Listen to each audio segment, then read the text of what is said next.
تبينا. الله يخليك. شكرا لك، مشكورة وما قصرتي. خلوني الحين أرسل رسالة للي في بالي.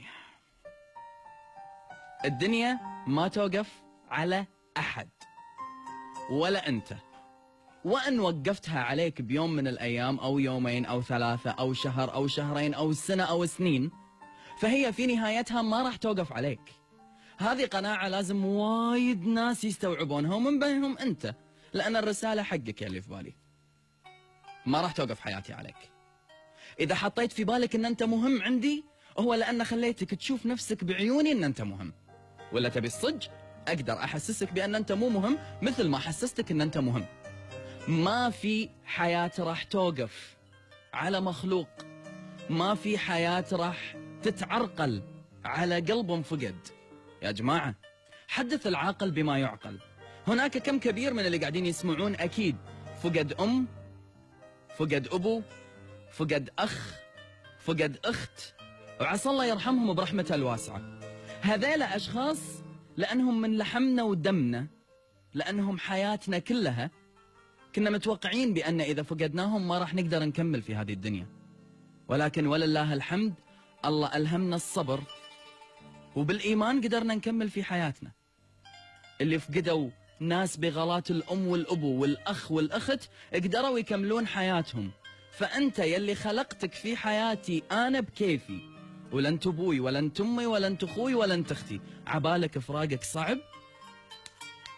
اهدى، صح ركز. ما في أحد محتاج أحد هاليومين.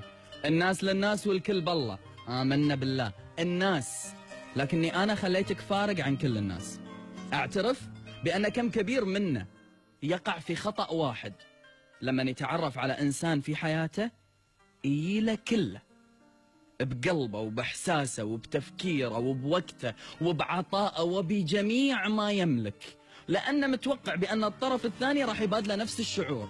كلنا ما نتوقع خيبة الأمل، كلنا ما نتوقع سوء الظن، كلنا ما نتوقع أن في يوم من الأيام الشخص اللي قدامنا راح يصدنا بطريقة مباشرة أو بطريقة غير مباشرة. نركز شوي ان احنا قاعدين نخطأ خطأ جدا كبير لما نسلم حياتنا بايد الشخص اللي قدامنا، لان هو يضمن باني انا ممكن ان حياتي كلها يصيبها شلل نصفي في غيابه. انا حسستك كذي، انا ابيك تشوف كذي، انا رسمت بعيونك ان انت حياتي كلها، وان رحت راحت حياتي. كاني اليوم ما انت يمي ولا انت حواليني ولا أني قاعد أشوفك أبد إلا عن طريق الصدفة. في شيء وقف؟ قامت الساعة؟ هل حياتي تلخبطت؟ فقدت إيد؟ فقدت نظر؟ فقدت صوت؟ فقدت سمع؟ فقدت شيء أساسي بحياتي؟ لا، فقدت قلب في ذيك الأيام، والله عوضني بقلب أفضل. فلا تحطون في بالكم يا جماعة بأن الحياة ممكن توقف على أحد. فرسالة لك يلي في بالي، إياك واستخدام التهديد في أن غيابك راح يكسرني. ما يكسرني إلا اللي خلقني، ولا يدمرني إلا اللي خلقني، ولا يقويني إلا اللي خلقني.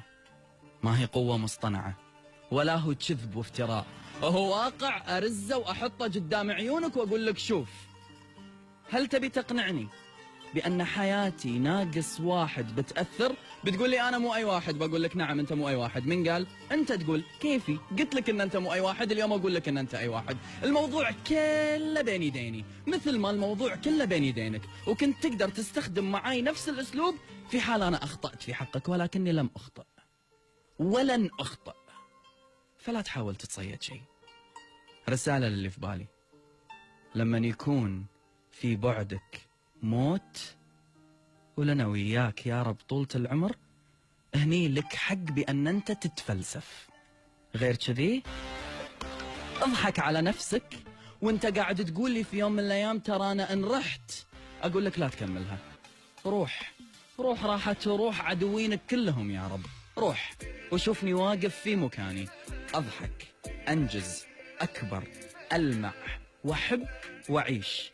رسالة للي في بالي، غيابك ما هي نهاية الدنيا.